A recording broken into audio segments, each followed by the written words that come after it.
Hi everybody, my name is Miss Julie and I'm with the Romeoville branch of the White Oak Library District. Today we are going to continue with our read aloud. A couple weeks ago I posted a video reading the first couple chapters of this wonderful book called Because of Winn-Dixie by Kate DiCamillo. So today I'm going to read chapters 3 and 4 to you. We're going to pick up in the book right where we left off after the little girl Opal, her father has told her that she can keep Winn-Dixie, the dog that she found at the grocery store. So here we go with chapter 3. I started in on Winn-Dixie right away, trying to clean him up. First, I gave him a bath. I used the garden hose and some baby shampoo. He stood still for it, but I could tell he didn't like it. He looked insulted, and the whole time he didn't show me his teeth or wag his tail once. After he was all washed and dried, I brushed him good. I used my own hairbrush and worked real hard at all the knots and patches of fur stuck together.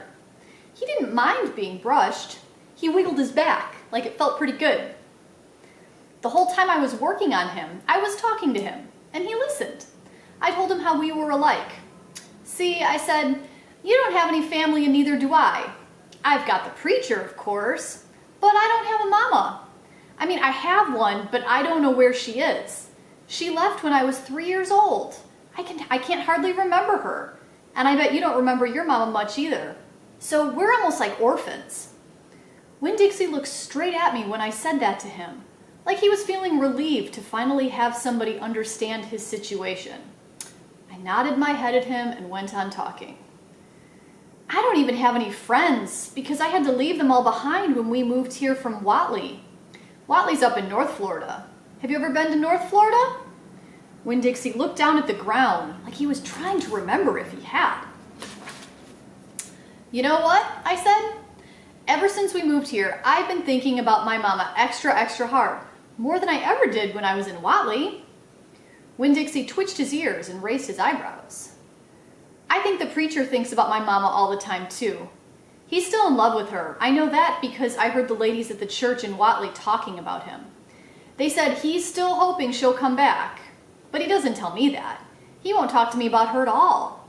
I want to know more about her, but I'm afraid to ask the preacher. I'm afraid he'll get mad at me. Winn-Dixie looked at me hard like he was trying to say something. What? I said.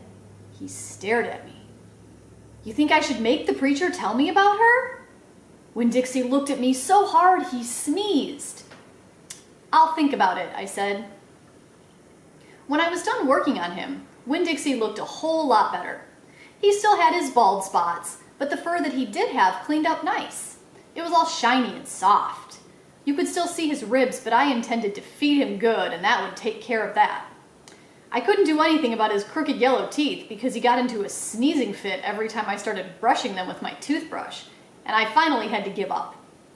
But for the most part, he looked a whole lot better, and so I took him into the trailer and showed him to the preacher. Daddy, I said. He said. He was working on a sermon and kind of muttering to himself.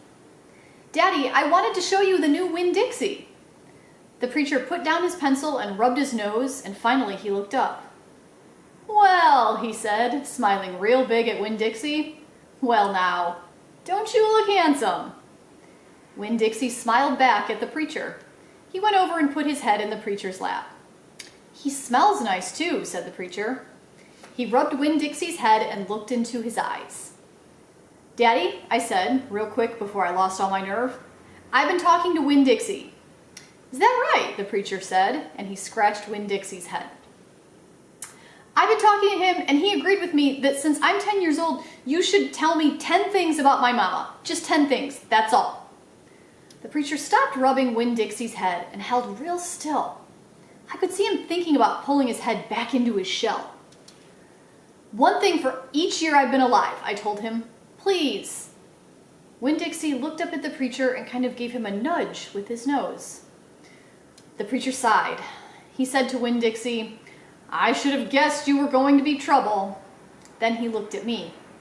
Come on, Opal, he said. Sit down, and I will tell you 10 things about your mama. Chapter 4. 1, said the preacher. We were sitting on the couch, and Winn-Dixie was sitting between us. Winn-Dixie had already decided that he liked the couch a lot. "1," said the preacher again. Winn-Dixie looked at him kind of hard. "Your mama was funny. She could make just about anybody laugh." "2," he said. "She had red hair and freckles." "Just like me," I said. "Just like you," the preacher nodded. 3, she liked to plant things. She had a talent for it. She could stick a tire in the ground and grow a car.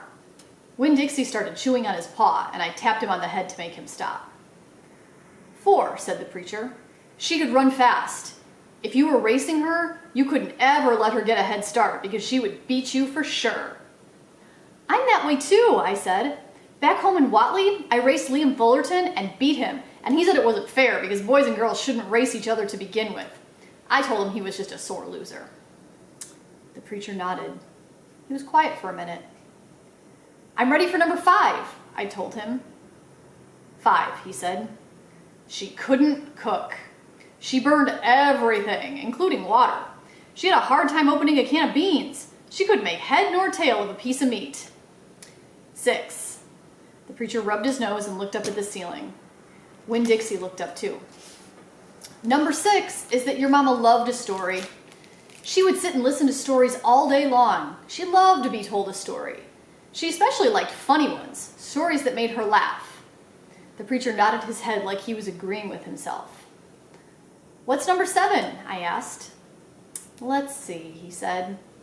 She knew all the constellations, every planet in the nighttime sky, every last one of them. She could name them and point them out, and she never got tired of looking up at them.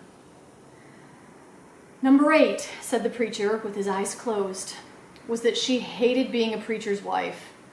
She said she just couldn't stand having the ladies at church judge what she was wearing and what she was cooking and how she was singing. She said it made her feel like a bug under a microscope. Winn-Dixie lay down on the couch. He put his nose in the preacher's lap and his tail in mine. 10, said the preacher. 9, I told him. 9, said the preacher. She drank. She drank beer and whiskey and wine. Sometimes she couldn't stop drinking, and that made me and your mama fight quite a bit. Number 10, he said with a long sigh. Number 10 is that your mama loved you. She loved you very much.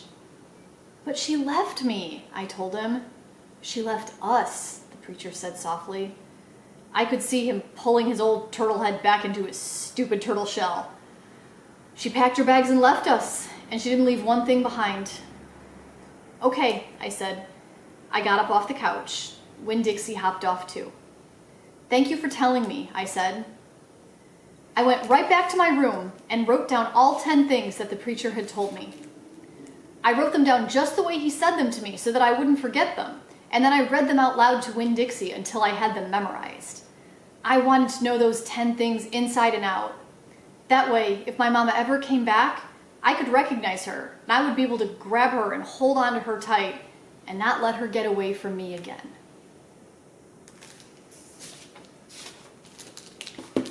All right, well that was chapters 3 and 4 of Because of Winn-Dixie.